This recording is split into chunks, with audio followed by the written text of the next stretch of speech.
Benvenuti a tutti e tutti. Good evening and welcome everyone. For those who don't know me, I'm Greta and I work here at Civitel as program assistant. And it is my great pleasure to introduce you tonight to Damon Galgut, who was also a fellow at Civitel in 2007. Damon Galgut was born in Pretoria. His 2003 novel, The Good Doctor, won the Commonwealth Writers' Prize and was shortlisted for the Man Booker Prize. In a Strange Room was also shortlisted for the Man Booker Prize. In 2021, Galgut won the Booker Prize for the novel The Promise. In 2013, Galgut was inducted into the American Academy of Arts and Letters. He lives in Cape Town, South Africa. Please welcome Damon.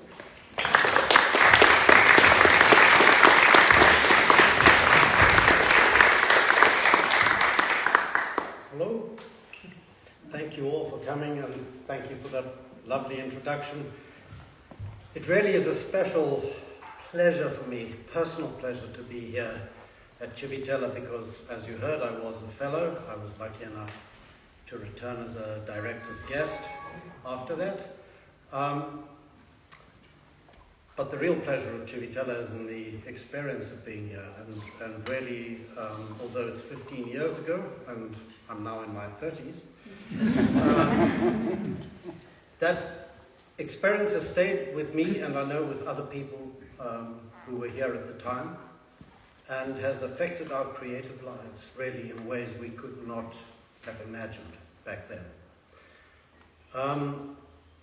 That's kind of opposite in a way, because, you know, as perhaps you're all aware, people of different disciplines come here to Civitel, and a lot of the presentations that you see are fusions of different disciplines. We saw a really marvelous one last night. It's very hard to live up to that as a writer because the performance is all on the page. So I have very little to offer you except my voice and perhaps a few inside secrets about what goes into the writing of a book. That's a little bit self-deprecating, or deprecating of writers in general, because of course the voice of a book contains quite a lot. There is a drama in it, there's a dance in it, there's a sort of poetry in it, and all of those things count, but it's really a very private experience. One of my personal memories from growing up is of being, I don't know, 5 years old, 6 years old, and you know, when you first learn to read, you do it aloud. You run your finger along the words and you're reading aloud. And I still have a memory of what is, in my mind, a magical moment, where my voice got softer and softer, and suddenly I was reading in my head. And that's really where that encounter takes place between a writer's mind and yours. It's entirely private, it's entirely personal. So there is something a little bit artificial about the conversation we'll have tonight, but I'll do my best to keep you entertained.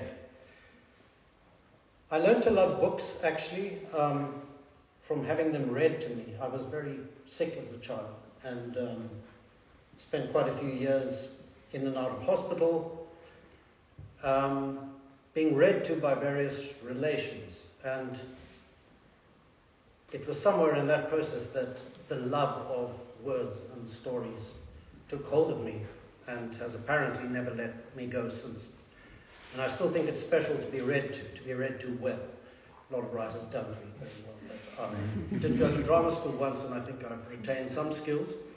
I thought I might begin with a little reading just to give you a flavor, and then I would talk a bit about, I'm going to talk about The Promise tonight, as it seems to be, you know, the book of the moment, and how it came to be and some of what went into the writing of it for me.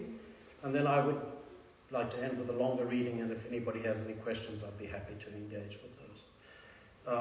I won't give too much introductory roll into the passage I'm going to do, but it is a family dreaming at night.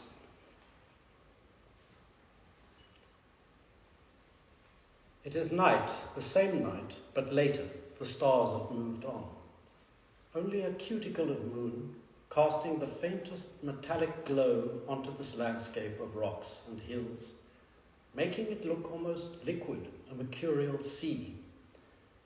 The line of the main road is stitched out now and then in slow motion by the headlamps of a car, carrying its cargo of human lives going from somewhere to somewhere. The house is dark, except for floodlights fore and aft. Note the nautical terms, illuminating the driveway and the lawn, and a single lamp left on inside in the lounge. In the various rooms downstairs, everything is mostly inert, except for the occasional scuttling insect, or is it a rodent, and the tiny expansions and contractions of the furniture. Pitter, patter, creak, crack. But upstairs, in the bedrooms, there is a flickering going on. Pa's mattress is a raft, tossing on a current of uneasy dreams. He has taken a sedative prescribed by Dr. Raff, and it keeps his head just under the surface, looking at images refracted from above. His wife is in many of them, but altered somehow, a bit squiff. A trace in her of another person altogether, someone he doesn't know. How can this be? He cries to her. You're dead. That's an unforgivable thing to say, Marnie, she tells him. I'm very hurt. His heart is wrung like an old rag. I'm sorry, I'm sorry. Through the wall, beside him, just an outstretched arm away, Astrid ripples in her sleep. She has recently lost her virginity to a boy she met at the ice rink, and sex flows through her like a golden wind. She has forgotten the pain, though it's part of the shimmer around the faces of young men with their bristly beards, and in this dream, around the face of Dean DeVette in particular, whose mouth is a pink colour it doesn't have in waking life, thrilling her deep inside, down where everything meets.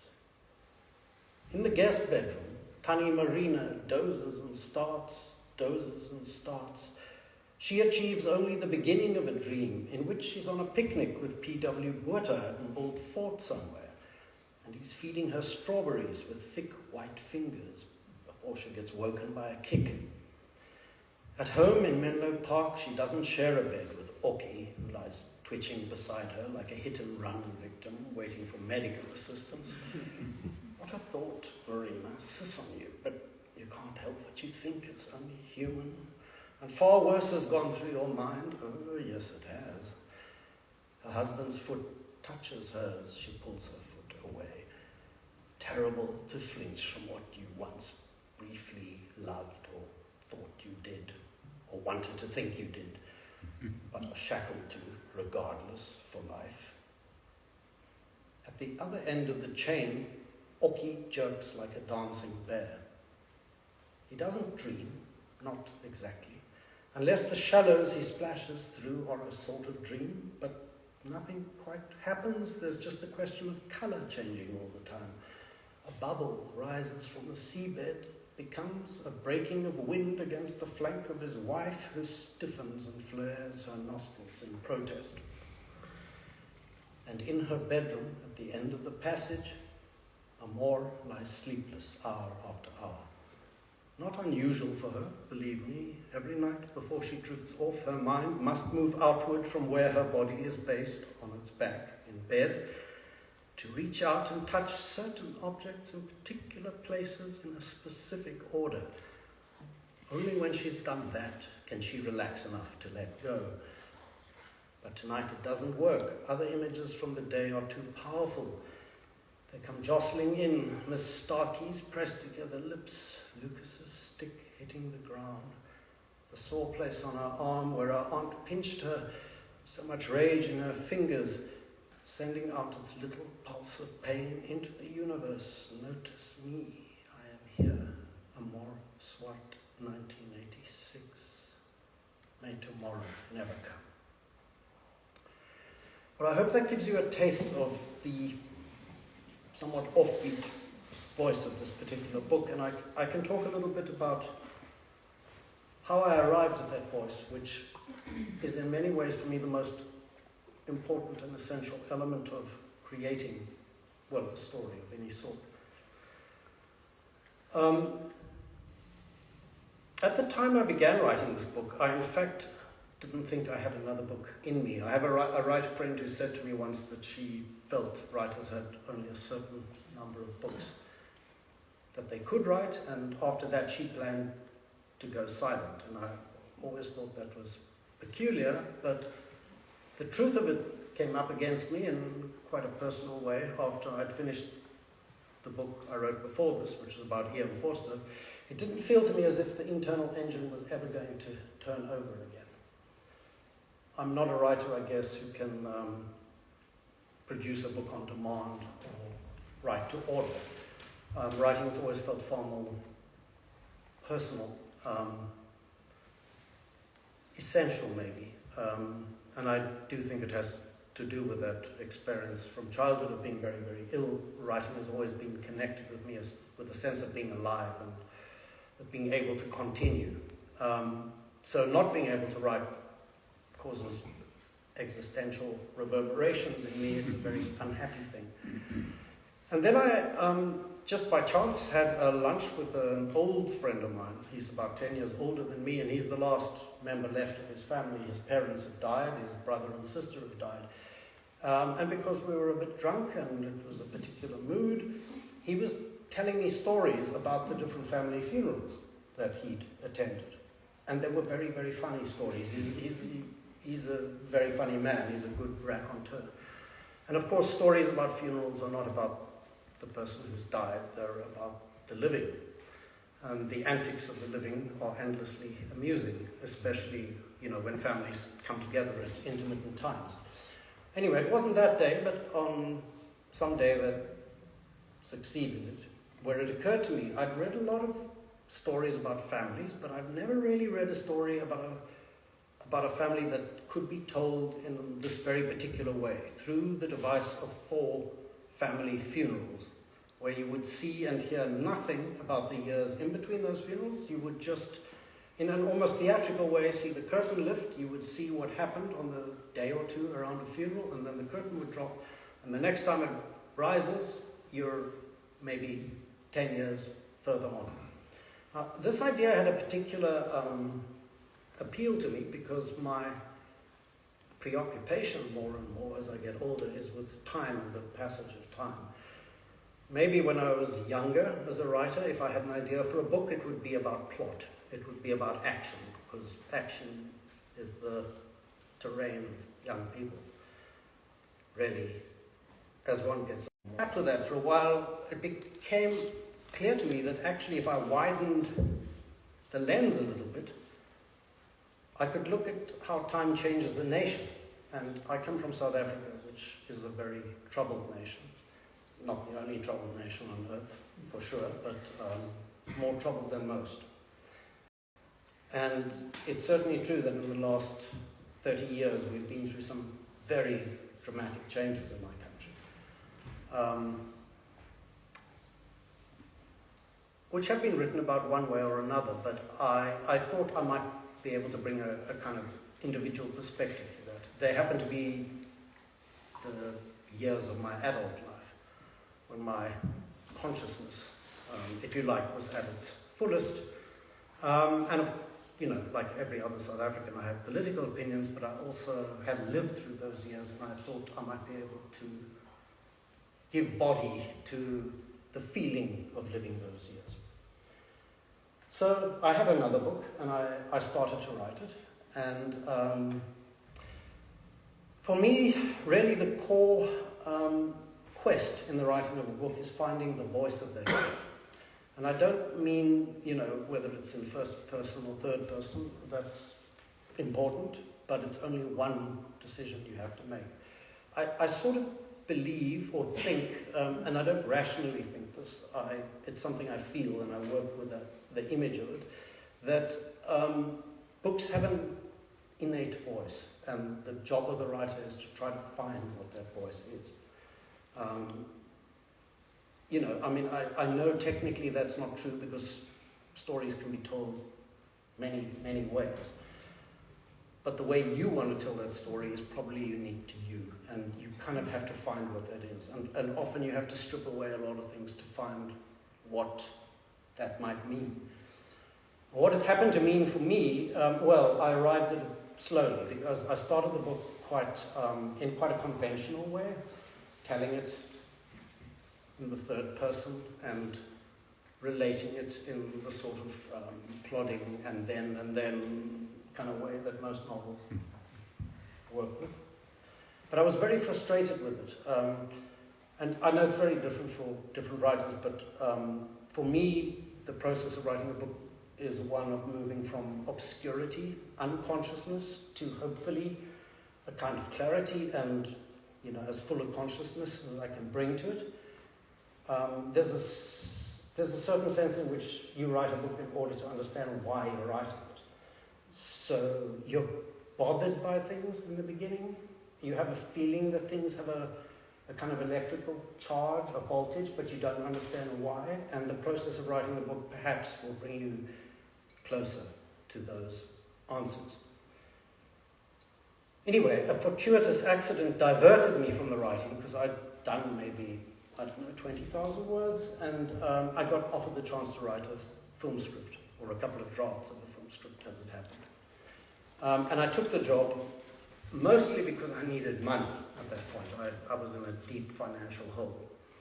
And I love cinema. I watch movies maybe every day of my life. I sit down and watch a movie. And, the chance to write one was very appealing to me. As I discovered, the writer is the least important person in the process. That was quite healthy, incidentally. As a prose writer, you can get very serious and self-important about the language that you're using. And in fact, it's quite refreshing to know that language doesn't need to matter that much. In the movie, the image is everything, and the language serves the image. If the actor doesn't like your line, they're going to change it. If the director doesn't like your scene, he's going to throw it out. So you lose your reverence for language, and that can be quite liberating. But more important in my case, I immersed myself in the visual language of cinema, which is quite different to prose. You have to think about your story the way the camera is perceiving it. And I had been so steeped in that for 8 months or so in the writing of 2 drafts of the script, that when I finally walked off that project, in a state of rage, incidentally, because the director and I had a clash, and that rage was quite helpful. I went back in a kind of quiet fury to my book, and I was paging through it and looking at it. I suddenly saw that the logic of the camera could be transplanted onto the book. And that revelation was a flash, like a flash of lightning to me. What followed was a lot of doubt, because that's not the way you're supposed to tell a book. Cameras see things. It feels like a continuous experience. Well, it is a continuous experience, but inside that, the camera is moving all the time. You change point of view very rapidly. When you need to, you move in very, very close to an object. It becomes an intimate and kind of warm experience. And sometimes you can move back very, very far, and it becomes cold, so detached that human beings are just one element in a much larger landscape. And that language, that range was quite exciting to me. But quite honestly, I work with students a bit, and if any student had said to me they wanted to work this way, I would have told them absolutely not. There are rules, and the rules are there for a good reason. You're meant to establish a particular point of view. You're meant to maintain it. If you change that point of view, you're meant to earn the change, and readers must never be confused about where they are. So essentially, I threw all of that out the window and just moved forward. I told myself it was an experiment and that I would see where it took me. I knew the elements I wanted to work with because I'd already, started plotting them early on. What I had was a South African family, a white family, and their whiteness was very central to the book. It's what I know in South Africa, I'm sure you know, is racially polarized to a huge degree. You know, the experience of being a white man, in particular, growing up in the years I did, is utterly different to the experience of being a black person growing up in those years. I know very little about what that experience might be, the black experience. And I wanted to write about how white people had experienced the changes of the last 30 years. Well, back more, 40 years in fact, into apartheid, which is the time I grew up in. So I had this family, ironically called the Swats, which is a kind of in-joke because in Afrikaans it means blacks. But it is also a very common Afrikaans surname in South Africa. And they were a family, it's not based on my family, let me be clear, but it's not unlike my family in the sense that we were not radical in either a left or a right politically inclined direction. My family was pretty comfortable. I mean, my parents, to be honest, and my other relations were pretty comfortable with the apartheid setup, but they were not, you know, ideologically invested in it. But they were also not ideologically invested in revolution or change. It was kind of middle of the road and just getting through things. A very ordinary South African family, and you know, there's a lot of cruelty and difficulty in being an ordinary South African family. So there was a great deal to play with. But as I say, time was my big theme, and those jumps in time allowed me to look at different decades of South African history and the kind of dramatic changes in internal life as well as external life through those years. So I worked, you know, with this range that had opened up, the range of voices jumping from one point of view to another. I just want to say one last word about the voice, because it is written in the third person, but that the point of view of the narrator, in a conventional narrative, you're meant to make your narrator unobtrusive, almost invisible. Which is odd in a way, because, you know, where books began, you know, there was a convention way back where the beginning of a book would acknowledge the fact that this is a story being told to you by somebody. It would be, dear reader, the story I'm about to tell you, etc., etc. But that convention's fallen away, and now we try and hide it, right? So you're not meant to notice that somebody's telling you the story. You're meant to experience it and receive it. But there is no way you can tell a story jumping rapidly between different perspectives and points of view without drawing attention to the fact that this is an artificial exercise, which became my first problem. What do I do with that?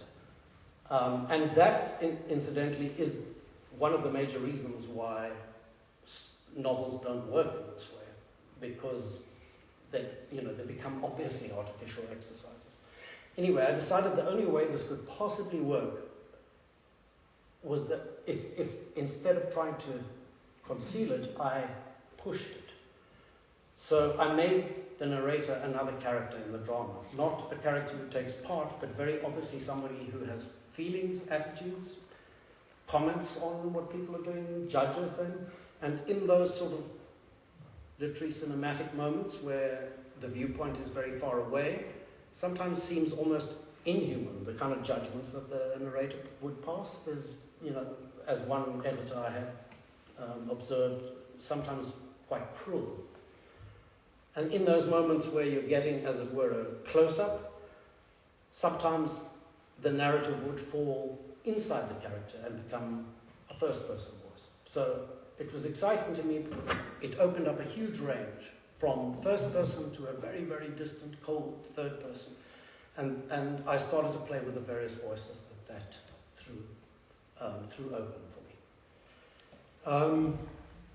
I could go on in this vein, but I certainly don't want to bore you. So having established essentially what the scenario is, I'd like to do a second and longer reading before taking any questions that you might have. I just want to say, though, that writing a story about a white family, it would be impossible to exclude black characters from that story, just because the lives of white and black people, however removed they are from each other in South Africa, are also very, very bound together. So every white family would have at least one black person working for them in a menial capacity, usually. I mean, I grew up as a kid with a nanny who was like a second mother and in some ways like a first mother to me. Her name was Salome. The classical pronunciation would be Salome, but in South Africa we tend to stomp all the vowels quite flat. And Salome I loved. I had no idea of the political setup that delivered her into my home. And I was unaware of the fact at that time that she had a family of her own, children who were being raised by somebody else because she had to be there to look after me. But it is one of those very perverse and peculiar intimacies that apartheid delivered up. Where actually your lives are very, very separate and the laws that govern you are entirely different, but you're in each other's lives so closely that, this is somebody dabbing my wounds if I fell and cut myself, or, helping me to go to the bathroom, whatever it might be. We were very, very tied up and very, very closely bound. She disappeared a long time ago from my life, and who knows where she is. And that's also one of the sadnesses of South African life, that this closeness is then followed by absolute rupture. The character of Salome, whom I named after this lady as a kind of an acknowledgement, I guess, sits at the center of this family. I chose not to give her a voice at all in the book, or rather not to give her a voice beyond the point that she would have been perceived by this family. And it's another unhappy fact that white South Africans tend not to perceive the inner lives of black South Africans very, very much at all. Beyond a certain threshold, the imagination doesn't go. And I tend to think it was necessary to the upkeep of apartheid. If you did imagine those lives too vividly, it would not be possible to keep on in the way that we did. The promise, which gives the book its title, came to me through a different friend in a different conversation. I was already working on the book, and this friend was telling me about a family dispute that had recently been resolved. When he was much younger, when his mother died, she had asked the family on her deathbed to give the broken down house on a really useless piece of land to the woman who worked for them, who had looked after her, the mother, through her last illness. And the family promised to do that. And then, in time-honored white South African way, found multiple reasons not to follow through on their promise. And this issue had alienated my friend from his family for a long time, a very long time. But it had just been resolved, and he was telling me about it because it was a great relief to him.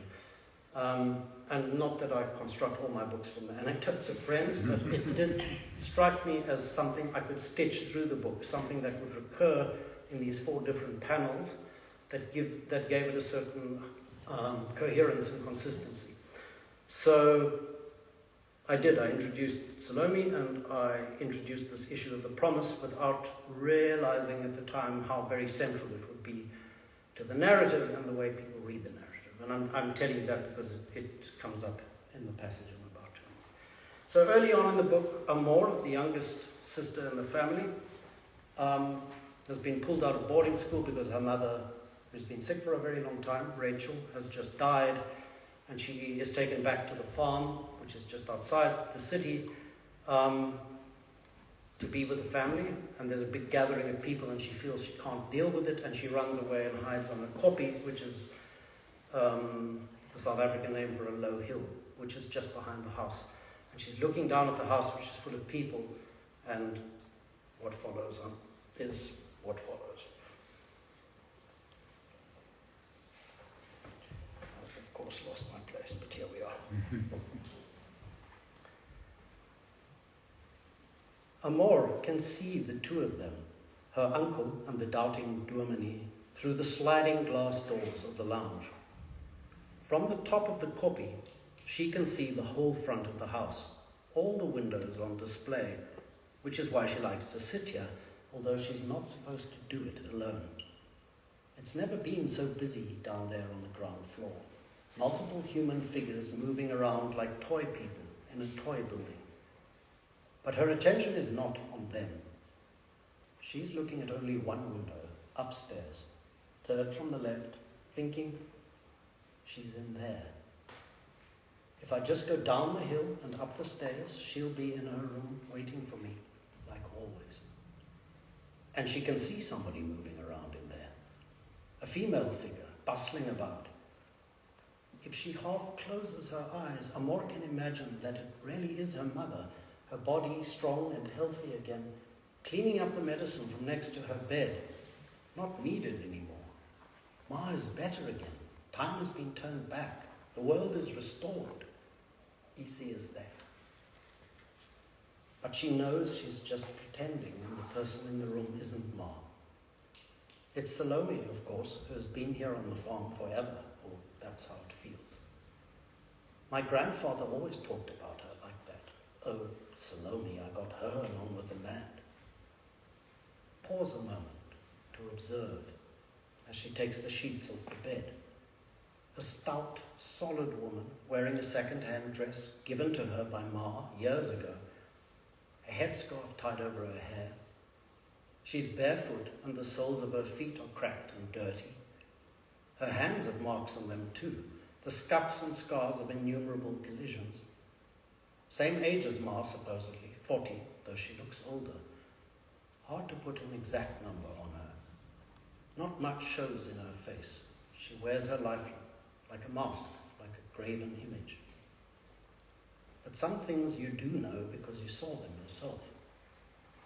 In the same impassive way that Salome sweeps and cleans the house and washes the clothes of the people who live in it, she looked after Ma through her last illness, dressing and undressing her, helping her to bathe with a bucket of hot water and a lappy, helping her to go to the toilet, yes, even wiping her ass for her after she used the bedpan, mopping up blood and shit and pus and piss, all the jobs that people in her own family didn't want to do.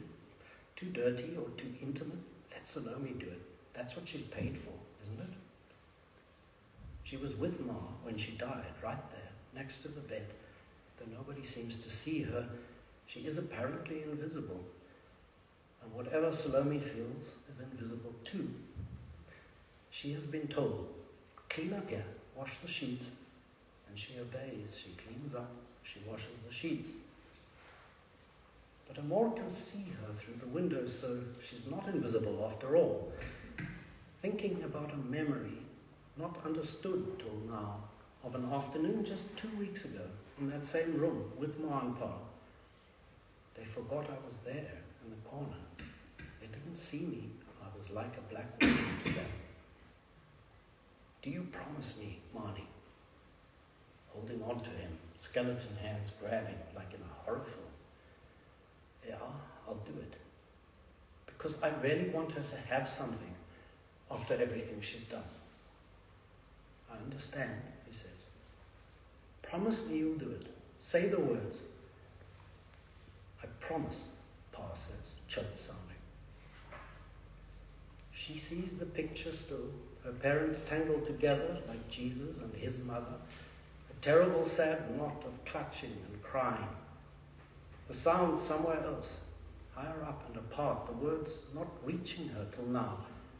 But finally, she understands who they were talking about. Of course, obviously, duh. She's sitting in the spot she likes, between the rocks, at the bottom of the burnt tree, where I was when the lightning struck, where I nearly died. Pow, white fire dropping out of the sky. As if God pointed at you, Pa says. But how would he know he wasn't here when it happened? The wrath of the Lord is like an avenging flame. But I didn't burn, not like the tree, except for my feet. In hospital, 2 months, recovering. There is still tenderness in the soles and one small toe is missing. She touches it now, fingering the scar. One day, she says aloud, One day but the thought breaks off midway, and what she'll do one day hangs there, suspended. What's happening now is that somebody else is climbing the hill from the other side. A human figure approaching, filling itself in slowly, putting on age and sex and race like items of clothing, till she's looking at a black boy, also 13 years old, wearing ragged shorts and t-shirt, broken tackies on his feet. Sweat sticks cloth on skin. Pull it loose with your fingers. "Hello, Lucas," she says. "How's it, Amor?" First, it is necessary to beat the earth with a stick. Then he settles himself on a rock. Easy to speak to each other. Not the first time they've met up here. Children still on the verge of not being children anymore. "I'm sorry about your mommy," he says. She nearly cries again, but doesn't. It's all right when he says it, because Lucas's father died too, on a gold mine near Johannesburg when he was only little. Something joins them together. What she just remembered spills over. She wants to tell him about it. "It's yours now, the house," she says. He looks at her, not understanding.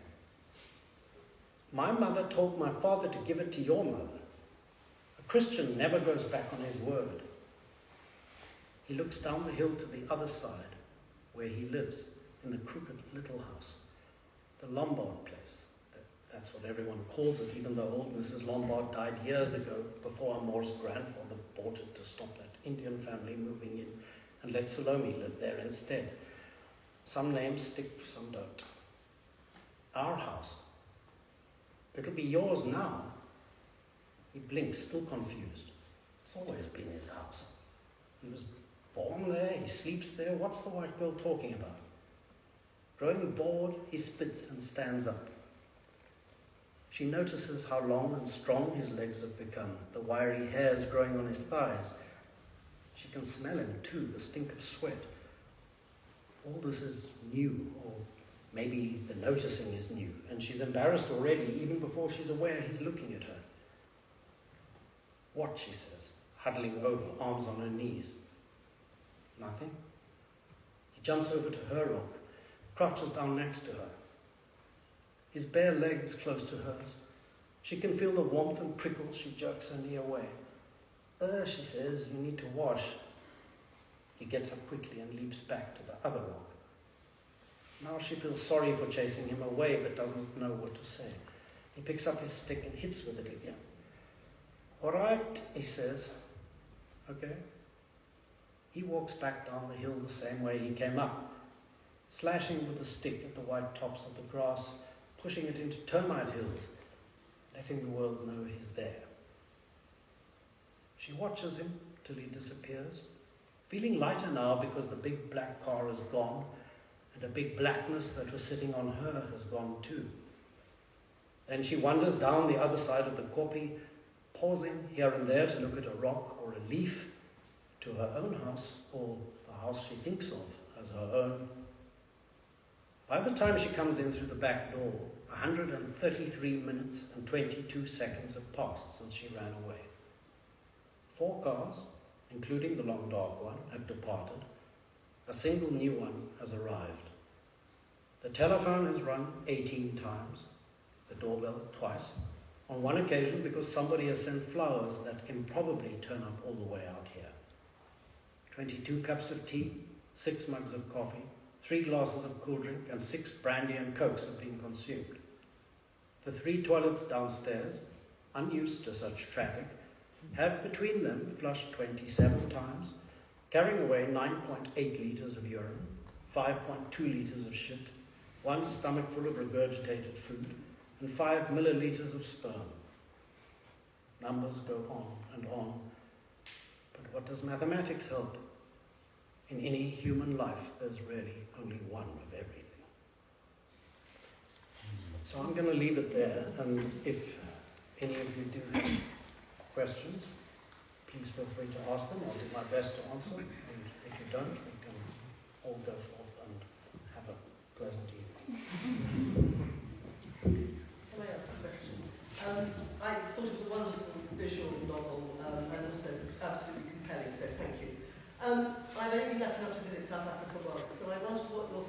about the economic inequality and how many generations it might take to address that, particularly in the countryside that you write about? I mean, the economic equality of South Africa is its most distressing aspect, as I'm sure you picked up. I believe that disparity, the wealth gap between rich and poor, is the largest in the world, which is a very, very depressing thing. It's impossible to answer specifically about how many years it might take to change that, because it depends entirely on some sort of political vision to make that change happen. And that political vision has been sadly absent. I mean, my own feeling is that we could have achieved an enormous amount in the 27 years since our first democratic election. But there hasn't been perhaps the vision, there certainly hasn't been the political will. And without that, I mean, this is not something an individual can change. I can take all my money and give it to somebody and maybe change their life, but it's not gonna change the economic setup. And the economic setup is what has perpetuated apartheid. Basically, everybody is still where they were. Yeah. You know, political power was handed over, economic power was not handed over, and if your economic position is not different, you have no access to the levers of control that might make a difference to your life. So, effectively, the people who used to be poor are still poor, they're just more poor, and the people who used to be rich are richer. I mean, those lines are blurred a little bit. The black middle class in South Africa is now larger than the white middle class, but relative to the population overall, it's still very tiny. In honesty, I feel quite despairing about where we are. I don't see that anybody has a plan to put us on a different sort of footing. I will say that back in '94, in the 90s, there was really enormous goodwill, not only from black people, but from white people too. I mean, not universal, clearly, but white people would have given up a great deal that they no longer will give up. And I'll say, speaking for myself, that that's true for me too. Not that I will not give stuff up, but that if the government had to call on me for a wealth tax or, for some donation of money, I and a great many other South Africans no longer believe that money will go where it's supposed to go. And for that reason, people are unwilling to make that sacrifice. It's a long and wasted time, unfortunately. So nothing has moved, really, since back then, and it's a great tragedy. Sorry, I can't answer you more specifically. So I wanted to say, I know that white South Africans, you guys beat yourselves up over a lot of stuff, but looking at Africa generally, it's not really any different in Nigeria. We have a small, rich class who we have servants. I too grew up with nanny, who are treated abominably. I mean, there's even that phenomenon of wealthy Nigerians coming to Europe, especially the UK, because it's very easy to get, because of the class structure in England, it's very easy for you to take your servant. They'll get a visa. And some of them will escape and go to the police, and they're living as slaves, really. So, and it's a phenomenon that is all over Africa. It's not just in South Africa. Well, but you people, South Africans tend to think of themselves as unique. A lot of it is the same. I accept that. I don't think that excuses any of us. No, I don't. Yeah. I mean, and I don't, when I say us, I don't mean just South Africans. No. I mean, I don't think it's true just of Africa. You can look at the West too, and this disparity exists. It's just not so extreme. But it seems obvious to me that the system we've set up for ourselves is not sustainable. It's buckling at the seams at the moment. But if you think that you've wasted 24 years, we have wasted 60 years. Okay, but I mean, is that not a post-colonial phenomenon in lots of ways? I mean, African countries, by and large, have inherited a situation, and there is, I agree, there's a lack of vision in transforming that situation, and it's in the interests of the ruling class very often not to transform it. But it's not something we can keep keep on with. I mean, I will say the tensions in South Africa are probably higher. Maybe there's a certain resignation or acceptance that's set in other countries. That has not taken place in South Africa, so there's still an angry expectation that change should come. It's coming from a generation, incidentally, that didn't grow up under apartheid. They're born free, so-called, but they're as angry as people who did grow up under apartheid. And I think they have a right to be, but we can't go on this way. No? or rather we can, but only with force. Yes. And how is this a comfortable or acceptable arrangement? It certainly, as a white South African, it does torment me every day, but I think it ought to torment everybody, you know. Hi. I wanted to ask you maybe to elaborate a little more on your interest in cinema and its relation to the novel as a form.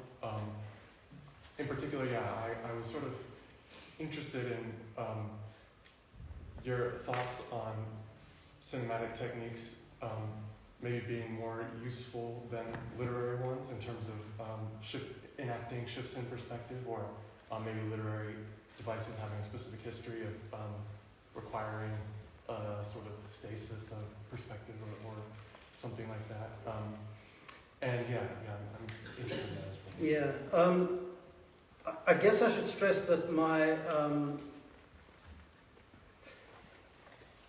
use of cinema or cinematic techniques rather in the writing of this book felt to me unique to this book. I'm not sure that I could carry that over to another novel.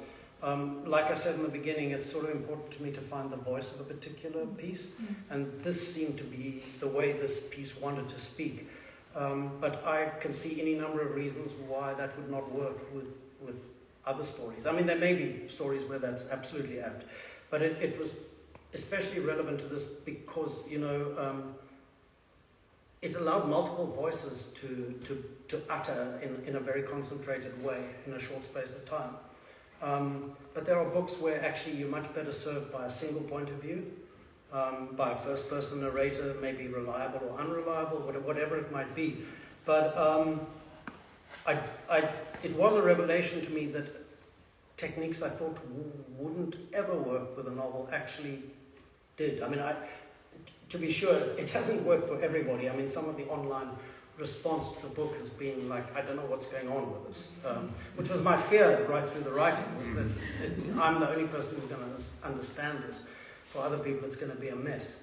I do think generally with cinema, the language, the emotional language is kind of different. You see with adaptations that the weight of the story has to be thrown in a totally different way. What's quite subtle in a book, you can't do in a subtle way in cinema. It's too subtle. So it's got to be broad brushstrokes in a way. But there are certain stories where that works, I guess. And luckily for me, it seemed to work in the case of this book. I mean, I gave it to a couple of trusted friends while I was writing, and said, just tell me, is this a terrible accident?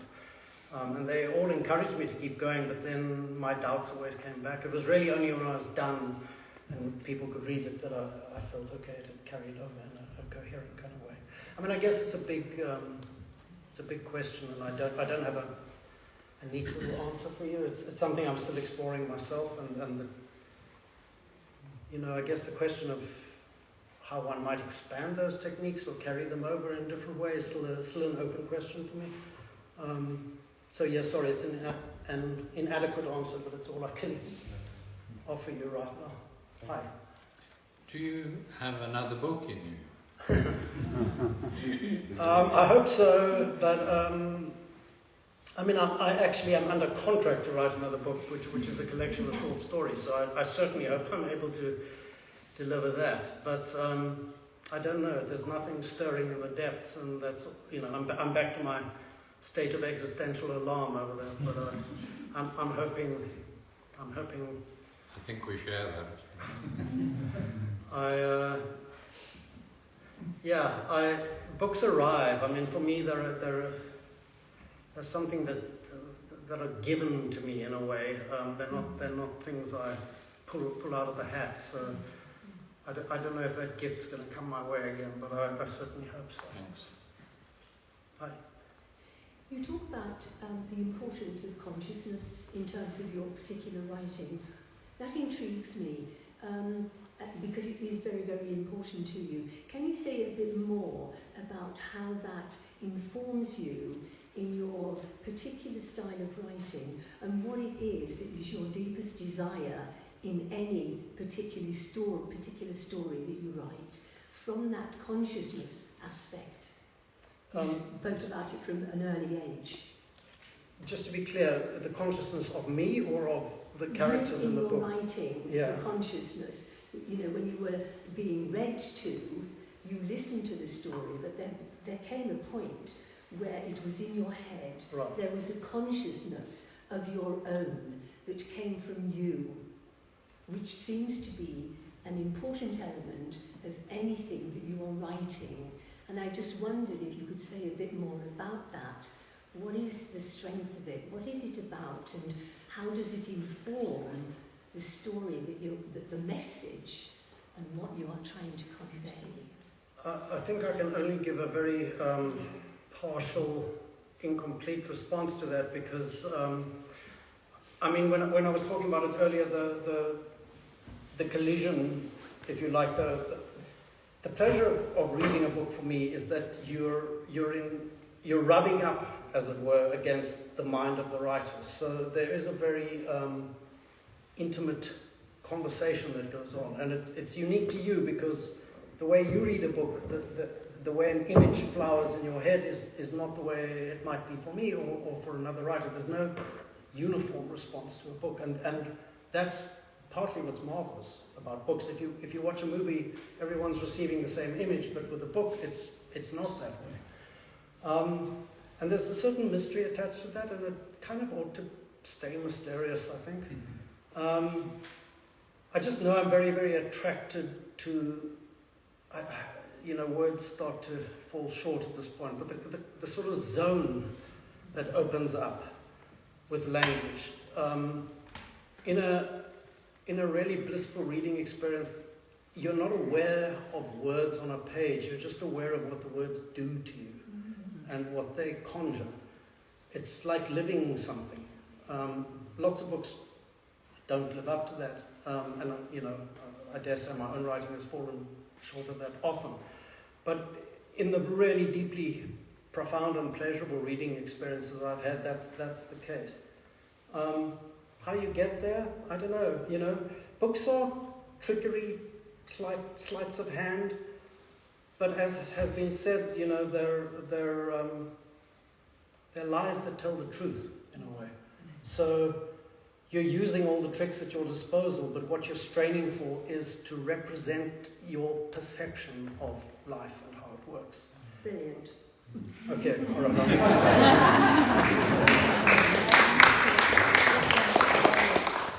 Couple more. Damon, if this isn't too terribly intrusive, because as a fellow South African, of course, your writing moves my heart in a distinctly familiar way. You mention something that I've often discussed with fellow South Africans when reflecting on the tragedy of our history. And very often, because we will not know, you and I have not been privy to the entire story of it. We can never know for sure what were the forces that allowed status quo in its entirety to persist. And you explain of your family and how they were, as it were, moderate. Within your own experience as a writer and as a South African, and as obviously in possession of a gifted voice, was there ever a time that you were able to try to reconcile yourself within your own family what it was that allowed them to be perhaps as accepting of what the situation was. Is that a big mystery, though? People who are born into positions of power and privilege very rarely question their power and privilege. It tends to feel natural. And if it doesn't feel natural, it doesn't feel like something you should mess with because, you know, it keeps your life pleasant and comfortable. I mean, I can say growing up in you know, if you grew up at that time, you'll know that apartheid was presented as if it was the natural order. That, you know, the fact the rest of the world was boycotting us and protesting and so on is because they didn't understand us, they didn't understand our problems. And politically, historically at that time, you know, the message was that if the white government collapsed and we had a black majority government in South Africa, it would be a communist government, it would be godless. I mean, a lot of people don't know that apartheid was underpinned by a kind of a suffocating religiosity, very, very pious, very rigid, very Old Testament, Calvinist morality. I mean, I've tried to conjure some of that in the early part of the book. But for a lot of people, it was a holy mission. Yeah, it's unpleasant. Yeah, it's difficult, but we have to do this because if South Africa falls, we were the last bastion between communism and the West. You know, we were everything that was holding, you know, the terrible communists at bay. And we grew up with fear and a sort of holy zeal, I guess. So yeah, I mean, the message was being hammered home. There was propaganda. You could not see a lot of the ills of apartheid because they were screened off. They were happening far away. There are lots of reasons why people were comfortable with that setup. If you wanted to inform yourself about the reality of apartheid, you had to break the law. You had to go somewhere you were not allowed to go. You had to mix with people you were not allowed to mix with. And most people, probably including myself, didn't have that kind of courage. Who wanted to go to jail? Who wanted to, you know, fall into the hands of the police at that time? So, you know, a multitude of factors, I think, kept people from shifting. But what's remarkable is that when history does change, it seems to change very rapidly and almost absolutely. I mean, it's very hard to find people in South Africa now who would admit to supporting apartheid ever. Everyone was secretly against it in their hearts all the time. So, I think it's just a human truth that doing the right thing is often the hardest thing to do, and it's often a very lonely, private thing. You have to kind of find the way yourself. Thank Right. you. If I may, I have two questions.